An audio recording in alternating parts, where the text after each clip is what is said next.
প্রিয় দর্শক, আসসালামু আলাইকুম। দর্শক, আপনাদের প্রীতীয় শুভেচ্ছা জানিয়ে শুরু করছি নতুন একটি ভিডিও। তো দর্শক, আজকে এক মেয়ের গল্প তুলে ধরবো, যার নাম হচ্ছে মনি।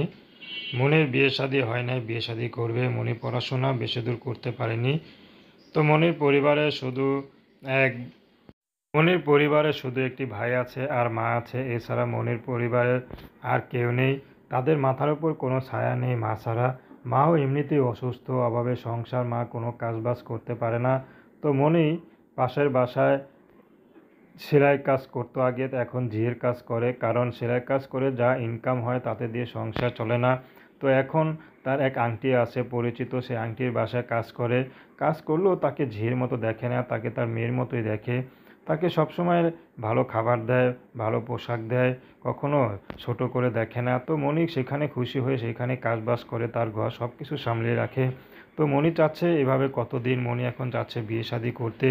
যদি কেউ তার পাশে থাকে, তাকে বিয়ে শাদী করতে চায়, অবশ্যই যদি তার সাথে সরাসরি দেখতে চায়, মনি অবশ্যই সে ব্যবস্থা করে দিবে। মনি দেখতে মাশাআল্লাহ সুন্দর আছে, শুধু পড়াশোনা করেনি বলে তার জীবনটা ফুলের মতো আর ফুটতে পারেনি। তো মনি বলতেছে যে আমি কখনো কারোর সাথে প্রেম ভালোবাসা করি নাই, যদি করি স্বামীর সাথেই করব, অভাবে সংসার। তো দর্শক, এখন মনি চাচ্ছে বিয়ে শাদী করে ঘর সংসার করতে। তো প্রেম ভালোবাসা, সাহায্য সহযোগিতা, বিয়ে শাদী করা একান্ত আপনাদের ব্যক্তিগত ব্যাপার। তো আসুন আমরা 5 ওয়াক্ত নামাজ পড়ি, সর্বদা দেশের সেবা করি। আসসালামু আলাইকুম।